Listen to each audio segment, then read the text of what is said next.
요한계시록 16장 12절에서 16절, 또 여섯째 천사가 그 대접을 큰 강 유브라데의 소돔에 강물이 말라서 동방에서 오는 왕들의 길이 예배되었더라.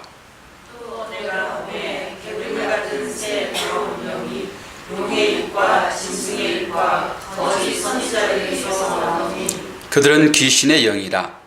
이적을 행하여 온 천하 왕들에게 가서 하나님 곧 전능하신 이의 큰 날에 있을 전쟁을 위하여 그들을 모으더라. 보라, 내가 도둑같이 오리니 누구든지 깨어 자기 옷을 찢어 벌러벗고 다니지 아니하며 자기의 부끄러움을 보이지 아니하는 자는 복이 있더라. 새 영이 히브리어로 아마겟돈이라는 것으로 왕들을 모으더라. 아멘. 이 말씀의 제목은 마지막 전쟁 아마겟돈. 믿는 자나 믿지 않는 자나 이 아마겟돈이라는 얘기들은 많이 들었을 것이고, 또 이것에 대한 많은 얘기들이 있고, 또 영화나 어떤 것으로도 이 얘기들을 담고 있는 것을 우리가 보게 되는데, 이 땅의 마지막 전쟁, 오늘 마지막 부분에서 이 아마겟돈에 대한 얘기도 나올 텐데 제목으로 뽑았습니다. 마지막 전쟁 아마겟돈. 우리는 지난주부터 이제 세 번째 대접 재앙, 마지막 재앙을 이야기를 하고 있습니다.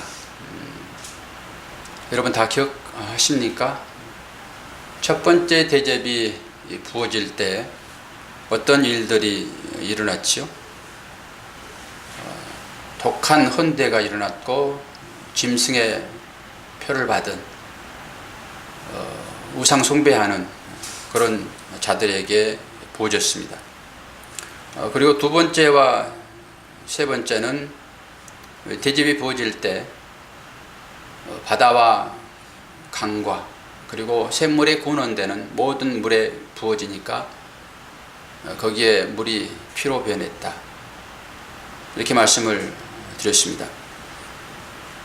그리고 네 번째 대접은 해에 떨어집니다. 해. 그래서 그 해로 사람들을 태웠으나 사람들이 회개하지 않았다, 이렇게 말씀을 드렸고, 다섯 번째 짐승이 이제 보호자에 쏟았는데 그것이 어두워져서 사람들이 아파서 혀를 깨물고 그 종기로 인하여서 하늘의 하나님을 회방하고 또한 저희 행위를 회개하지 않았다, 이렇게 말씀을 드렸습니다. 그러니까 아무리 진노가 강하고 위험하고 목숨을 빼앗아갈 만큼의 고난이 있고 하더라도 그들이 회개하지 않았다라고 하는 것이죠. 그러면서 피는 어디에 쏟아지냐, 물이 피가 되었다, 이런 거잖아요. 그것은 곧 나일강 물에 피가 되었음으로 인해서 사람들이 먹고 마시는 물이 없다. 즉 나일강의 저주. 나일강은 애굽 사람들이 신처럼 섬기는, 떠받드는 그런 것입니다. 그래서 이 전쟁을 신들과의 전쟁이다, 전쟁의 마지막 승자는 하나님이다, 이걸 말씀을 드렸고, 독한 종기는 자기 자신을 높이고자 하는, 그래서 몸에 난 조그만 그런 그걸 가지고 산처럼 생각하는, 자기 자신이 최고다 우기는, 하나님까지도 무시해버리는 그런 삶의 형태가 곧 종기의 형태였더라 라고 말씀을 드렸습니다. 그러니까 나 외에는 전부 다 내 밑에 수하로, 종들로 여겨버리는, 그것이 뭘로 드러나냐 그러게 되면은 다른 사람들을 얘기하는 것입니다. 얘기할 때 좋은 얘기를 합니까? 안 그러면은 잘못된 것들을 들춰내서 그들을 얘기합니까? 대부분 다 잘못을 얘기하죠. 잘못을. 이것이 악한 독종 귀신에 붙들린 사람들의 삶의 형태입니다. 누구를 막론하고 다 그렇습니다. 그러니까 겉에 드러나는 것으로 판단되어지는 모든 것들이죠. 비교의식이라고 하는 것은 겉으로 드러나는 것이잖아요. 그것에 나의 모든 판단의 근거가 되어지는 것이죠. 그렇기 때문에 우리가 왜 화장을 하고 왜 운동을 하고 왜 건강히 살라고 그러죠? 젊어지고 싶어서 그러죠. 그거 하게 되면 젊어진 건 아니잖아요. 몸은 나이에 따라서 자동적으로 늙어지게 되어 있는데 어떻게 하면은 그것을 조금 방지해 볼까, 이런 것이잖아요. 결국 하나님의 나라에 가는 것보다는 이 땅에 사는 것이 훨씬 좋다, 이런 것을 대변하고 있습니다. 우리의 마음은 하나님을 향하여 열려 있으나 우리의 육신적인 것들은 전부 다 이 땅의 것으로 어떤 행복과 우리의 꿈을 지향하고 사는 우리의 모습을 보게 됩니다. 요한계시록이 바로 그런 것들을 들춰내죠. 우리의 삶이 어떤 삶인지를 보아라, 이런 의미인 것입니다. 그리고 도저히 너희들이 가치관을 삼고 있는 이 삶을 살게 되면은 멸망할 수밖에 없는 너의 존재를 인식해라, 그렇게 주어지는 것이 요한계시록입니다. 그리고 그 가운데서 너희 택한 자녀들은 내가 구원하겠다, 이 사인을 여러분들이 보셔야 됩니다. 그러지 않게 되면은 이 요한계시록은 누구에게나 주어지는 환란이잖아요. 누구에게나 예외 없이 떨어지는 징계 같은 것들입니다. 그러나 그 가운데서 내 택한 자녀들은 꼭 내가 구해되고 말 거야. 그렇기 때문에 걱정하고 염려하지 말아라. 그렇지만은 현상적으로 보게 되면은 큰 두려움입니다. 어제 저는 처음으로 약간의 두려움 같은 것을 느꼈는데요. 비가 얼마나 많이 왔습니까? 저는 이 근래에 이렇게 많은 비는 처음 봤습니다. 제가 은행 통장 정리를 하려고 우산을 켜고 켜들고 섰더니 그때부터 쏟아지기 시작하는데요. 엄청나게 쏟아지더라고요. 제가 뭘 느꼈을까요? 바로 노아의 홍수를 연상하게 하는, 위에서 하늘이 쪼개진 것 같고 밑에서는, 여기 성남이니까 이런 경우가 없죠. 평지에서는 막 밑에서 물이 올라옵니다. 하수도가 역류하는 거잖아요. 그걸 보게 되면은 노아의 홍수 때 하늘에서 비가 내리고 밑에 샘들이 터져가지고 이게 온 지면을 다 적셔버리는, 이게 홍수인 것이잖아요. 노아의 홍수. 그리고 호흡 있는 모든 사람들은 다 죽었습니다. 시체들이 둥둥 떠다니잖아요. 그리고 그 시체 위에서 살 수 있는 것은 까마귀밖에 없었더라, 이런 것이죠. 그러니까 우리가 까마귀의 삶을 살 것인가 비둘기의 삶을 살 것인가, 이런 상황들을 통해서 다시 한번 보게 되죠. 그러나 유일하게 사는 8명은 노아의 방주라고 하는 예수 그리스도 안에서만 살게 되죠. 우리는 창세기를 다 배웠기 때문에 이런 것들은 다시 한번 여러분들이 회상을 한번 해보시게 되면 우리의 구원이 어떻게 일어나는지를 보죠. 예수께서 방주가 되어져서 그 저주의 물을 다 맞는 거잖아요. 그래서 죽으시고 우리를 그 안에서 살려내시는, 이것이 구원입니다. 구원. 요한계시록이 마지막 우리에게 주어지는 계시이고, 이것은 하나님의 징계가 얼마나 큰 것인가, 그리고 이 징계 속에서 하나님의 택한 자들을 어떻게 내가 구원해야 될 것인가를 얘기를 하고 있죠. 그러니까 오늘 설교를 잘 듣게 되면은 이스라엘 백성들이 그때 이 계시록을 이제 서신으로 받아보면서 얼마나 이로움을 받았겠는가를 느끼게 될 것입니다. 그것이 바로 아마겟돈입니다. 아마겟돈. 여섯 번째 재앙을 우리가 보게 되는데 12절에 나와 있죠. 12절을 봅니다. 또 여섯째가 그 대접을 큰 강 유브라데 소돔에 강물이 말라서 동방에서 오는 왕들의 길이 예비되었더라. 그러려면 우리는 이제 유브라데 강이 어떤 것인가를 또 성경을 통해서 찾아봐야 됩니다. 유브라데 강에 쏟았더니 강물이 말랐다 이런 거잖아요. 여러분 유브라데에 그러면은 생각나는 성경이 있습니까? 성경이? 그러니까 우리는 창세기를 배웠어도 이런 것도 생각 안 하고 그냥 깊이 있게 안 보죠. 유브라데는 창세기 2장이 나와 있습니다. 에덴 동산에서 강이 4개로 나눠지잖아요. 강이 4개로. 그 4강이 첫째 강이 비손강, 둘째 강이 기혼강, 셋째 강이 히데겔, 지금의 티그리스 강입니다. 그리고 넷째 강이 유브라데. 그러니까 티그리스와 유브라데는 현실로 지금 존재하는 강들입니다. 두 번째 강은 몰라요. 그래서 우리가 그러면 에덴 동산이 어디에 있었겠는가를 생각할 때 실제적으로 이 유브라데 강이나 이 히데겔, 티그리스 강의 그쪽에 있었겠더라라고 역사학자들은 지질학자들은 얘기를 합니다. 그래서 발굴도 하고 그래서 이것이 사실이다 이렇게 증명하려고 하는 것이 고고학자들입니다. 이 고고학자들은 과학적으로 뭔가를 증명해야 되잖아요. 그러면 사람들이 이제 믿게 되는 것이죠. 그래서 지금도 발굴 작업이 계속되어 있습니다. 성경적인 것. 그래서 노아의 방주도 뭐 발굴을 했는데 뭐 빙하 밑에 있던 것들이 지금 이제 빙하가 녹으면서 그게 좀 보인다라고 사진도 막 찍어오고 이러거든요. 물론 그런 걸 통해서 과학적으로 증명하는 것도 중요하지만 우리는 그걸 통해서 하나님께서 우리들에게 어떤 일을 하셨는가가 훨씬 중요하단 말입니다. 그러니까 이 믿음을 찾으려고 하지 않고 실제 있었느냐로 보고 그것을 믿으려고 한단 말이죠. 그러나 믿음은 그렇게 성립되지 않습니다.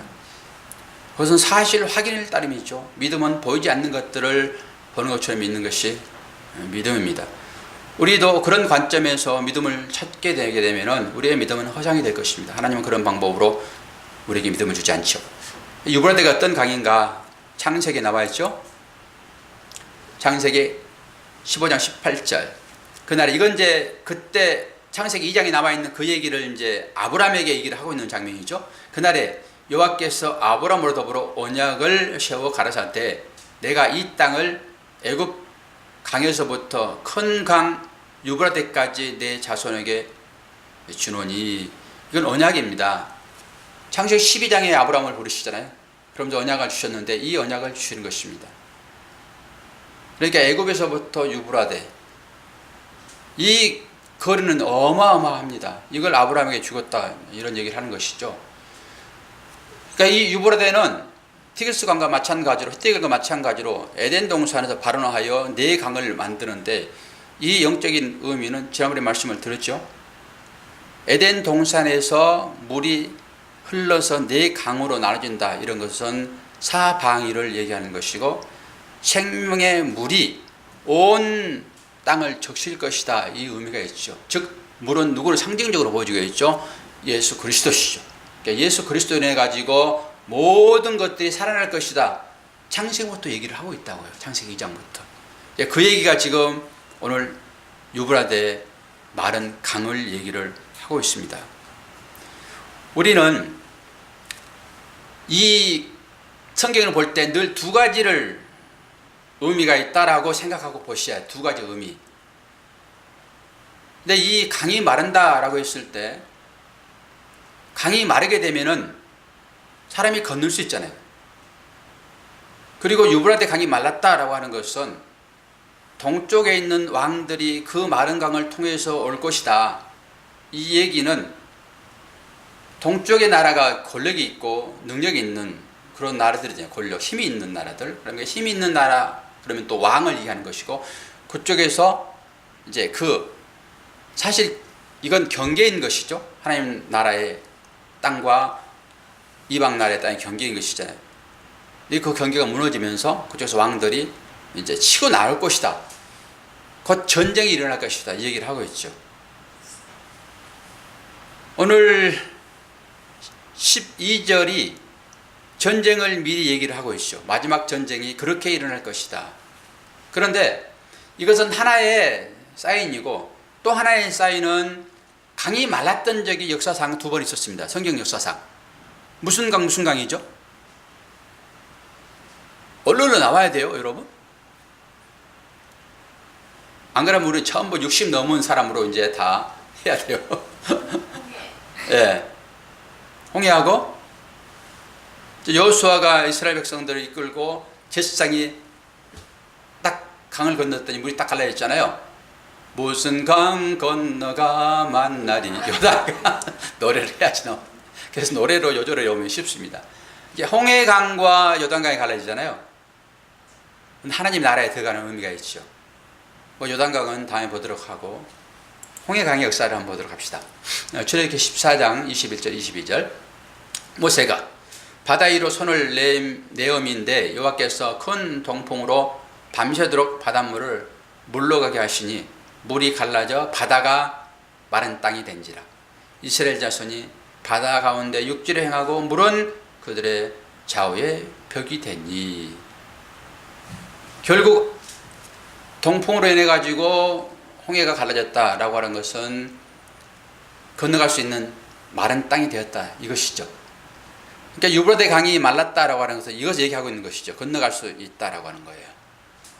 그러니까 강 자체는 심판의 상징입니다. 강은. 그런데 그 강을 말렸다라고 하는 것은 구원했다 이런 거예요. 구원했다. 그런데 유브라데 강이 말랐다라고 하는 것은 전쟁이 일어날 것이다라고 하는 의미가 있고, 오늘 이제 홍해나 또 요단강은 구원하시는 하나님의 사랑하심. 그러니까 전쟁과 구원은 이게 맞물려 있죠. 이렇게 우리의 삶 가운데도 여러 가지 전쟁 같은 일들이 사실 있는 거잖아요. 그런데 그 일은 우리를 하나님의 자녀로 완성시키고자 하시는 하나님의 임하심이죠. 이게 전쟁으로 보여지잖아요. 근데 그 전쟁과 구원은 맞물려 있어요. 그러니까 전쟁이 없는 구원은 없어요. 전쟁 이후에 늘 구원이 있다고요. 우리가 홍해를 봐서도 잘 알죠. 홍해는 이스라엘 백성들에게는 처음에는 그 심판처럼 물이 있어서 다 빠져 죽을 것 같았지만은 그들은 결국 그 물을 건너서 구원을 받았고, 그 물이 오히려 애굽 백성들, 군대들은 다 수장되어지는, 물귀신 되어지는 이런 것을 통해서 똑같은 것이 두 가지로 역사하잖아요. 결국 그러니까 우리가 이 요한계시록을 보면서 뒤온 일들이 분명히 현상적으로는 있으나 이것을 통해서 우리는 구원받겠다라고 하는 거예요. 그러니까 두려움이 크면 클수록 하나님께 더 가까이 나아가는 역설적인 의미가 여기에 담겨 있죠. 곧 이 큰 무서움은, 고통은 그들에게 구원으로 연결된다. 연결의 통로다. 이렇게 보시면 되겠습니다. 그래서 구약을 제대로 연구하지 아니하고 요한계시록을 풀게 되면은 늘 제가 강조하는 것처럼 세대주의적인, 연대주의적인 관점으로 성경을 보게 된다. 연대주의적, 세대주의적 이러니까 여러분은 좀 혼란이 있을 수도 있습니다. 이게 자꾸 무슨 말이야. 자꾸 왜 세대를 얘기하고 연대를 얘기해. 잘 못 알아듣겠는데. 근데 우리가 성경을 볼 때 이스라엘이 뭘 말하고 있느냐를 보시라고 하죠. 이스라엘. 이스라엘은 영적 이스라엘을 얘기하는 것이죠. 야곱이 변해서 이스라엘 되잖아요. 그러니까 야곱 같은 우리들을 하나님께서 이스라엘로 만들어서 구원하겠다 이런 거지요. 근데 역사상으로 실제 이스라엘이 있잖아요. 역사적으로 나라가 있잖아요. 근데 세대주의자, 즉 연대적으로 이 성경을, 계시록을 푸는 사람들은 창세기 의미를 잘 모르게 되면은, 또 역사서를 모르게 되면은 이 계시록을 문자적으로 풀어버린다 이런 것이죠. 이 역사의 어떤 흐름을 쫓아서 하나님께서 하나님의 자녀들을 구원하시는 걸로 봐버린다 이런 것입니다. 그렇기 때문에 이 아마겟돈이라고 하는 이 전쟁, 마지막 전쟁의 지역이거든요. 그러니까 이것을 역사적인 사실로만 이걸 풀게 되면은 첫 번째 인재앙, 그것은 언제 일어날 것이며 또 나팔 재앙이 이제 있고 마지막 재앙은 이렇게 진행될 것이다. 그러면서 역사에 나타났던 어떤 일을 보는 것이죠. 이제 계속 보게 되면 2만만이 모여서 이스라엘과 싸우거든요. 그러니까 아시아의 연합군이 모여서 이스라엘과 싸워요. 마지막에 이게 아마겟돈 전쟁인데 2만만 하게 되면 2억입니다. 2억. 그래서 옛날에는 이 2억은 중공군이다 이렇게 얘기했습니다. 중공군이 제일 컸잖아요. 처음에는 소련이다 그랬어요. 소련이 붕괴되니까 이제 중공군이다 그래요. 2만 명이 2억이 전투할 만한 땅이 어디 있습니까?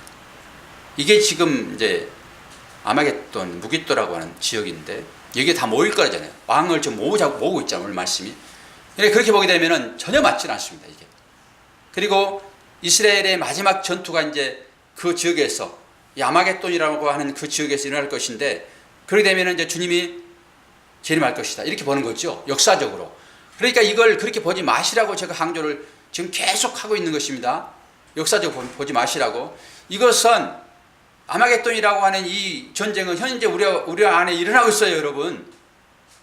앞으로 닥칠 일이기도 하지만 현재 우리 가운데 일어나고 있다고요. 이 현실을 보시라고 말씀을 드리는 거예요. 그렇게 보지 않게 되면은 하나님의 나라가 여기 있다 저기 있다 네 안에 있다라고 하는 하나님 말씀 거짓말이에요. 그 전쟁의 끝이 하나님 나라의 완성이기 때문에 또 주님의 재림도 그걸로만 보아버리죠. 그러나 종말은 벌써 진행되고 있고 현재 종말이라고요. 그리고 마지막에 이제 딱 매점이 점으로 찍어질 것입니다.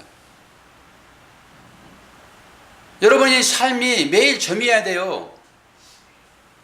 매일 점을 찍지 않게 되면은 삶이 불투명합니다. 점을 날마다 찍으셔야 돼요. 잠자기 전에 여러분 점을 꼭 찍으셔야 돼요.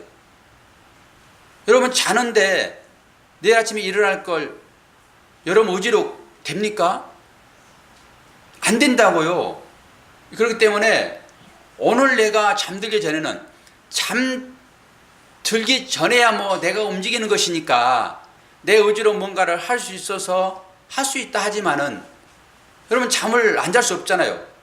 그러면 잠을 잔다라고 하는 의미는 내일 내가 안 깨어날 수 있다라고 하는 가정이에요. 그게 매일 잠을 주는 것은 밤을 주셔서 잠을 자게 하는 것은 하나님은 종말을 알게 하시려고 그거 주는 거예요. 그냥 단순히 육체의 안식만을 취하도록 하는 게 아니라고요.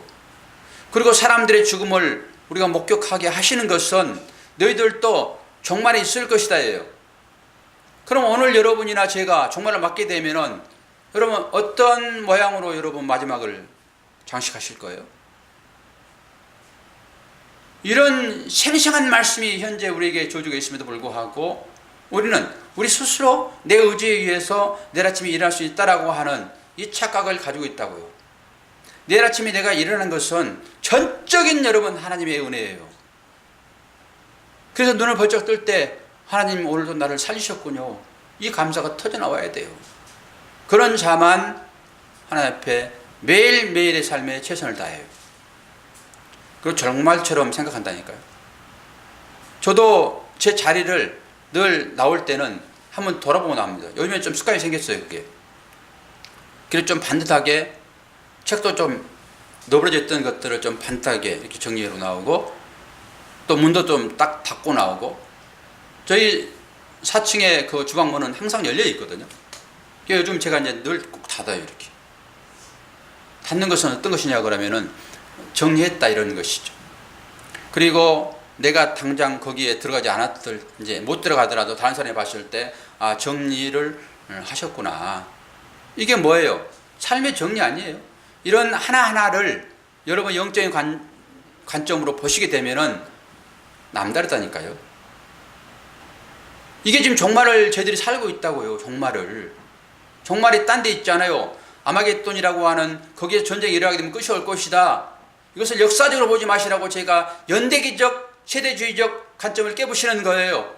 지금 많은 사람들이 그렇게 얘기를 하고 있다고요. 그러면 현실 가운데서 여러분 하나님 나라를 경험할 수 없어요. 실제적으로 지옥도 경험할 수 없다고요. 지옥을 경험해 봐야지만이 지옥을 가지 않죠. 지옥이 추상적으로만 여러분들이 생각하고 있으니까 지옥이 어떤 것인지를 모르니까 천국 가고 싶은 생각도 없는 거예요. 천국은 그냥 당연히 좋아서만 가는 게 아니라 지옥이 어떤 곳인지 아니까 그 반대편에 내가 가고 싶은 거예요. 지옥을 여러분들이 경험하시나요? 달라집니다. 삶이 달라진다고요. 오늘 여러분들이 마무리를 하시게 된다라고 하는 것은 인생을 매일매일 그렇게 살고 싶다라고 하는 의미가 그 가운데 있어요. 오늘 주시는 이 말씀도 이제 그런 것이죠. 결국 유브라데 강이 말랐다라고 하는 것은 그쪽에서 왕이 쳐들어오겠다. 마지막 재앙이 일어나겠다라고 하는 것이죠. 자, 13절 말씀을 보게 되면은 요한계시록 16장 13, 14절 봅니다.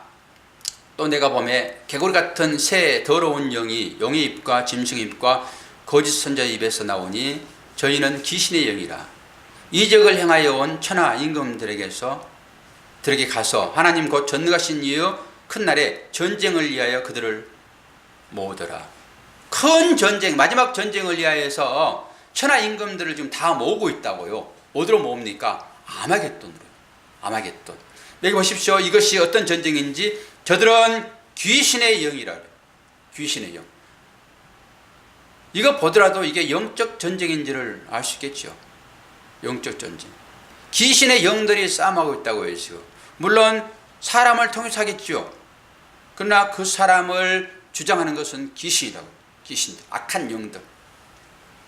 그리고 오늘 보니까 새 더러운 영이 나오잖아요. 이것도 영이잖아요.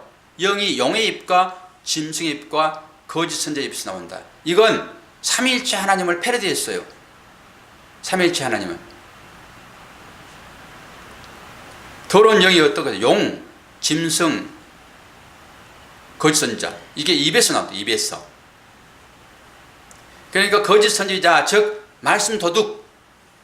이 말씀의 진리를 알지 못하고 겉으로 드러나는 말씀으로 행하게 만들어버리는 목사예요. 이걸 거짓 선자라고 합니다. 그래서 이 용과 짐승과 거짓 선자는 마지막 때 사탄, 이건 사탄이거든요. 사탄과 함께 불못에 있게 됩니다. 거짓 선자예요. 그리고 무섭죠. 그러니까 하나님의 말씀을 바르게 전달하지 않고 이 하나님의 말씀이 주는 그 의미를 얘기하지 않고 겉으로 드러나는 말씀만을 전해가지고 이렇게 행합시다예요. 그러면 피곤해요. 신앙생활 자체가. 이걸 뛰어넘어서 그 의미를 깨닫게 되게 되면 행함은 자동으로 나오게 되어 있습니다. 행함은. 제가 목사님들과 대화하는 가운데서 의지를 발동해서 우리는 행함으로 나와야 됩니다. 이웃사랑으로 나와야 됩니다. 그랬더니 어떻게 그게 자기 의지로 됩니까? 하나님의 은혜가 주어져야만 그게 선한 것이 나오죠. 맞습니다. 그게 틀린 말은 아닙니다. 우리한테 선한 것은 하나님이 주셔야지만이 나오는 거다고요. 물론 이 말도 중요하고 이 단계를 거치지 않고서는 행함이 나오지 않습니다. 그러니까 이 은혜의 단계를 경험하도록 제가 그렇게 얘기를 했고요. 이 은혜의 경험을 하게 되면은 이제는 행함으로 나오게 됐습니다. 그러나 이 행함은 가만히 있는데 배터리 키면은 자동으로 가는 것처럼 이런 거 아닙니다. 하나님을 우리를 로봇으로 만들지 않으셨다고요. 그건 로봇이죠. 그냥 켜놓고 움직이는 로봇이죠. 조종하면 되는 건 로봇이죠. 하나님은 하나님의 그 선한 행위가 나오도록 우리에게 은혜를 주실 때 그 은혜는 누구의 의지를 발동하도록 하시죠? 자신의 의지를 발동하도록 하여 나옵니다. 그렇기 때문에 우리의 구원은 하나님이 100% 이루시지만은 또 내가 백부 이룬다 라고 하는 거예요. 나는 가만히 있어서 하나님 일을 할 수 없습니다. 교회를 설립하는 것도 하나님에 의해서 설립되어지는 게 맞지만은 내가 교회를 설립하기 위하여 발품 팔아야 됩니다. 그냥 주어집니까? 그런데 우리는 기도하면은 하나님께서 응답하셔서 아주 자연스럽게 까마귀를 모르다가 살리는 것처럼 그렇게 할 것이다 라고 합니다. 이렇게 가르쳐버리게 되면 이걸 거짓 선자라고 합니다. 우리가 이 은혜를 알지 못하고 어떤 행위를 통해 가지고 하나님 기뻐하신 일이다라고 이 말씀을 시킬 때 주님이 이거를 거짓 선자 행위라고 말씀하신다고요. 이 의미는 이런 의미가 있다라고 알려주면서 이 의미를 가지고 행할 때야만 이것이 진짜이라고 얘기를 하고 이걸 믿음이라고 그런다니까요. 이건 엄청 어려우면서도 조금만 깨닫게 되면 이건 엄청 쉽습니다. 그런데 이걸 못 넘어요. 사람들이 대부분 다. 이걸 못 넘어요. 그래서 율법주의를 얘기하고 있고 은혜를 얘기해요. 그래서 율법으로 자기 죄가 인식되어지게 되면은 하나님은 은혜 가지고 사는데 구원받을 수 없는 존재라고 하라고 하나님 인식 가운데 은혜 가운데 들어가고 그 은혜 가운데 들어가게 되면 자유로움이 옵니다. 그런데 그 가운데 계속 있다 보게 되면은 나는 그럼 뭐야 이거 아무것도 하지 않아도 되는 건가? 이런 생각이 듭니다. 그리고 뭔가 하려고 그러게 되면 이거 율법 아닌가? 이런 고민에 빠지게 된다고요. 저도 그런 고민을 했고 그 과정 거쳤고요. 그러나 진짜 하나님의 은혜를 알게 되면은 이제는 하나님의 손길에 있는 그것을 붙잡으려고 하나님을 기뻐하는 것이 아니라 나를 죄에서 구원하신 나를 생명되게 하시는 그분이 나의 부모다라고 하는 이 인식이 있게 되면은 이제는 그것 때문에 효도하는 거예요. 그것 때문에. 그리고 아무것도 주지 않더라도 생명보다 더 귀한 것이 어디 있습니까? 이것 준 것에 대한 감사가 있다고요.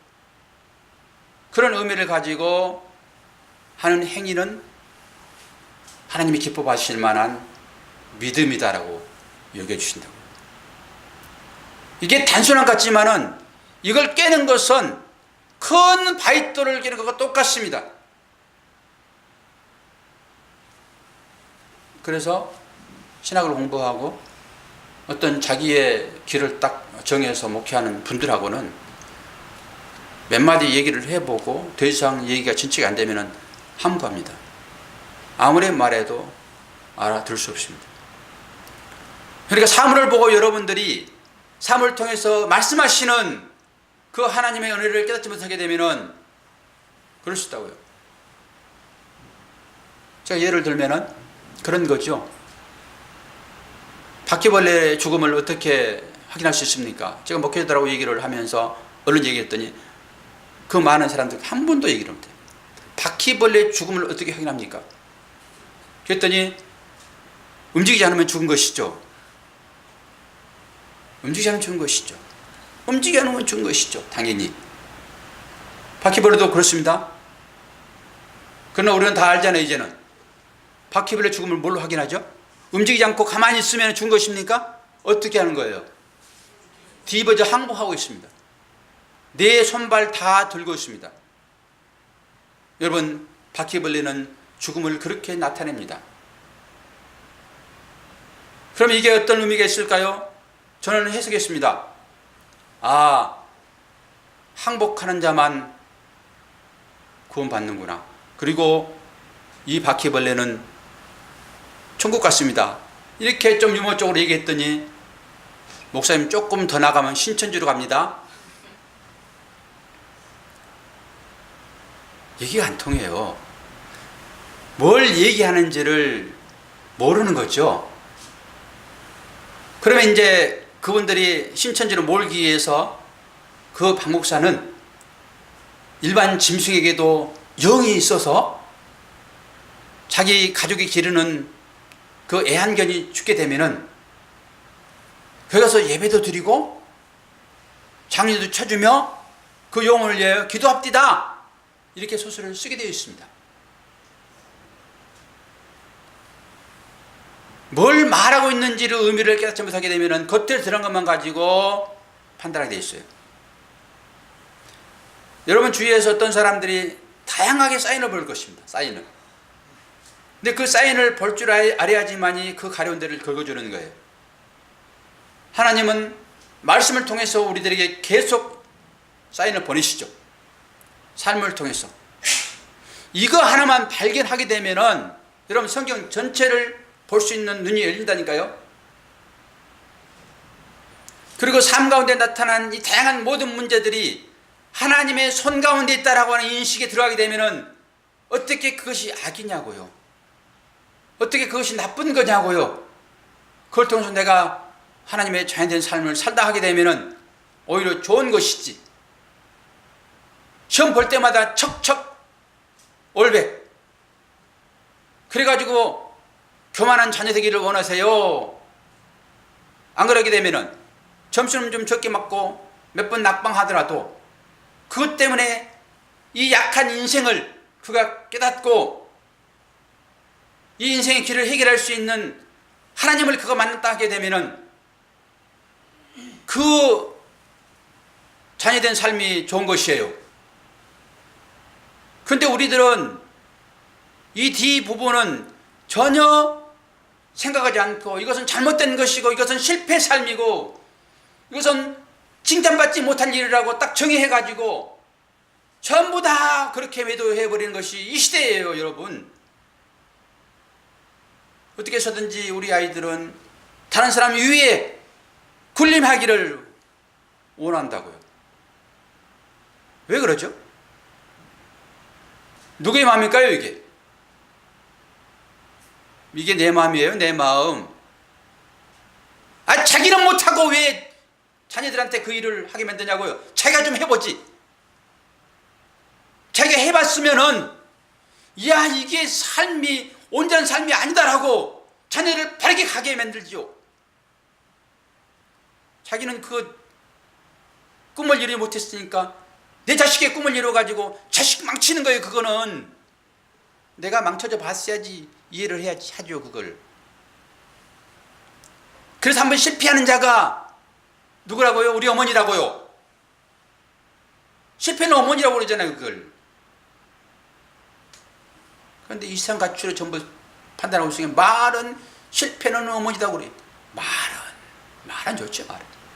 그리고 자녀가 좀 실패하게 되면은 왜 너는 그 모양이냐? 꼭 지혜비 닮아가지고 자기는 절대 그거 안 나타내. 전부 나타나지. 그렇기 때문에 오늘 이 말씀을 통해서 여러분들이 하나님의 주시는 메시지를 들으셔야 돼요. 들으셔야 돼요. 그런데 오늘 이 전쟁에서 이길 수 있는 길을 하나님이 또 알려주세요. 길을. 어떤 길일까 봅시다. 그 길을 보기 전에 이 개구리의 입이 용, 짐승, 그 선자였잖아요. 그럼 이 개구리는 최급기의 10재앙 가운데 하나예요. 10재앙을 가지고 계속 좀 얘기를 하고 있잖아요. 그걸 얘기를 하는 거예요, 지금 하나님은. 그럼 개구리, 봐요, 개구리. 출애굽기 8장 2절에서 4절. 내가 만일 보내기를 거절하면 내가 개구리로 너의 온 지경을 칠지라. 개구리가 하수에서 무수히 생기고 올라와서 내 궁에와 내 침실에서와 내 침상위에와 내 신하의 집에와 내 백성에게와 내 화덕에게와 내 떡반죽 그릇에 들어갈지며 개구리가 내게와 내 백성에게와 모든 신하에게로 오르리라 하셨더라. 개구리 재앙이잖아요, 이게. 개구리. 그러니까 모든 것이 개구리가 오는 거예요. 그럼 이 개구리는 뭐예요? 개구리는 이것도 여신이에요. 헤케드라는 여신, 헤케드. 그러니까 헤케드라고 하는 여신의 재앙이에요, 이게. 개구리는 물에서 살고 육지에서 살아요. 이걸 뭐라고 그러죠? 곽 선생님? 양서류. 개구리는 피가 차갑습니다. 피가. 그렇기 때문에 이게 하나 되는 걸 거부해요. 피가 차갑기 때문에. 그리고 자기가 가지고 있는 관념이나 자기가 가지고 있는 가치관이 최고로 가는 거예요. 전부 연결되어 있어요, 이게. 그리고 그것에 대한 다른 의견이 있게 되면은 팔짝 뛰어요, 개구리가. 그리고 시끄러워, 개구리는. 자기만 주장을 해요, 개구리는. 이 개구리 신이에요, 이게. 그리고 개구리는 뭐예요? 알을 많이 낳아요, 또. 이게 다산의 상징입니다, 이게. 이것 재앙을 지금 지우는 거예요, 이것 재앙을. 그 집안에도 개구리 신이 잡혀 있는 사람들 시끄러워요. 항상 개굴. 여러분, 여름에 들녘을 한번 가보십시오. 얼마나 시끄러운지. 노래소리로 들리십니까, 그게? 그리고, 야, 우리 하나 되자라고 찾아가면은 놀래가지고 펄쩍 뛰어요. 차가워서 그래, 차가워서. 이 우박도 그런 거, 사랑에 식어버린 게 우박이잖아요. 그런 다 재앙들이란 말이에요. 그런데 이 재앙에서 이길 수 있는 길이 15절이에요. 빨리빨리 해야 되겠네. 보라, 내가 저주같이 어리니 누구든지 깨어있어 자기 옷을 지켜 벌거벗고 다니지 아니하며 자기의 부끄러움을 보이지 아니하는 자가 복이 있도다. 이 재앙을 이길 수 있는 것은 어떤 거예요? 깨어있는 것이고 옷을 지키는 거예요. 옷은 뭐예요? 부끄러움을 가리는 거예요. 그래서 주님이 창세기를 통해 가지고 아담과 하와를 옷 입혀주는 거예요. 그 십자가에서 주님 옷을 다 벗으시고 그걸 밑에 있는 사람들에게 입혀주는 거예요. 이게 구원이에요, 여러분. 그러니까 깨어있어야 돼요. 이 영적인 부분은 얘기를 안 할 거예요, 오늘은. 다음에 얘기를 해드릴게요, 시간이 있기 때문에. 깨어있어야 돼요, 여러분. 깨어있지 않게 되면은 아마겟돈 전쟁에서 여러분 실패합니다. 그리고 자기 옷을 지켜야 돼요.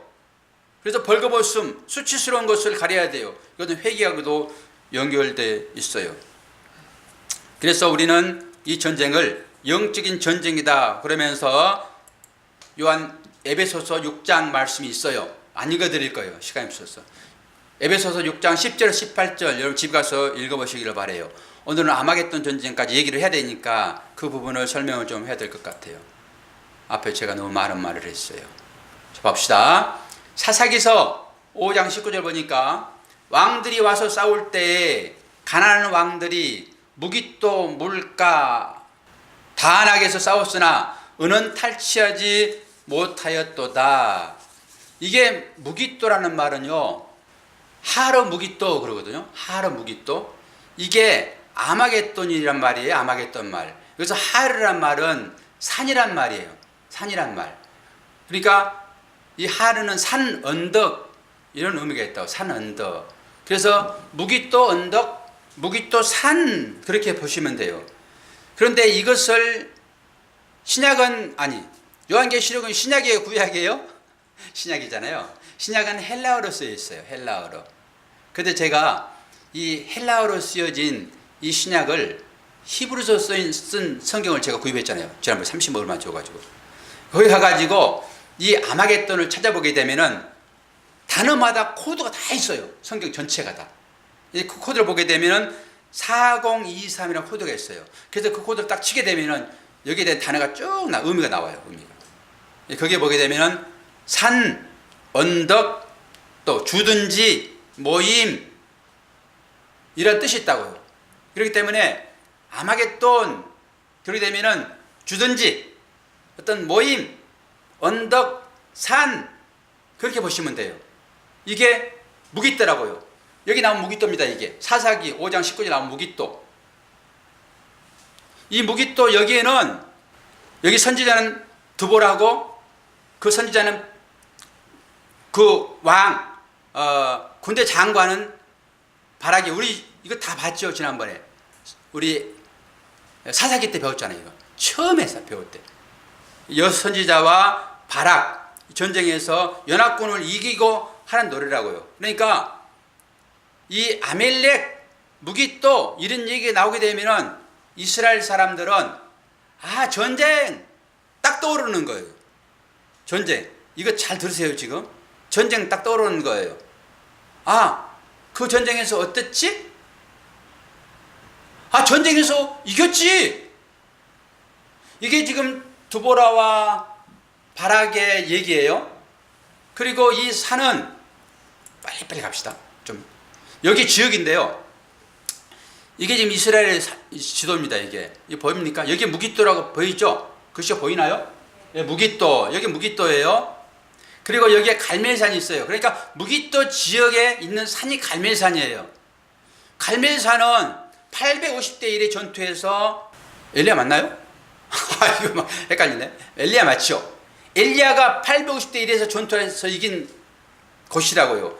그러니까 이 무깃도, 아마겟돈 이러면은 이스라엘 어떤 지역에서 앞으로 일어날 전쟁이 아니라 예전에 그곳에서 드보라와 사사가 노래한 것처럼 연합군에 의해서 이겼고, 연합군을 이겼다. 연합군을 전쟁에서 이겼다라고 하는 거예요. 지금 드보라와 사사가. 그리고 갈멜산 전투에서, 이것도 산이잖아요. 그 하르라고 하는, 하르 무깃도. 그래서 하르가 산이란 말이에요. 언덕. 그럼 이걸 얘기하는 거예요. 지금 이 계시록을 그들에게 줄 때 그들이 이걸 받고 소망이 있었어요? 소망이 끊어졌어요? 소망이 있었잖아요. 그러면 어떻게 소망이 생겼느냐? 그럴 때 이 배경이 있단 말이에요. 그들에게는 이 배경을 다 안다는 것이죠. 그래서 우리가 구약의 배경을 다 알게 되면 계시록은 쉽다 이런 것입니다. 다 알기 때문에. 이스라엘 백성들은 이게 역사적으로 내려온 일들이 그들이 역사였으니까, 아, 아마겟돈 전쟁 마지막 전쟁이네? 그렇지. 무깃도에서 드보라가 찬양을 했고, 그리고 갈멜산 전투에서 엘리야가 이겼고, 그러면은 우리도 이기겠네? 아, 조금만 참자. 이렇게 하는 것입니다. 그래서 아마겟돈 전쟁이라고 하는 거예요. 오늘 미진한 부분은 다음 주에 조금 설명할게요. 오늘 설찬 시수가 이제 되게 마음이 좀 급한데, 이 부분을 여러분들이 아셔야지만이 마지막 전투가, 대접 재앙이 여러분들에게 고난이 아니라니까요. 물론 고난이 있죠. 고난일 수 있으나 이 고난을 통해서 하나님은 우리를 이렇게 승리하는 자로 우리를 살리시겠네.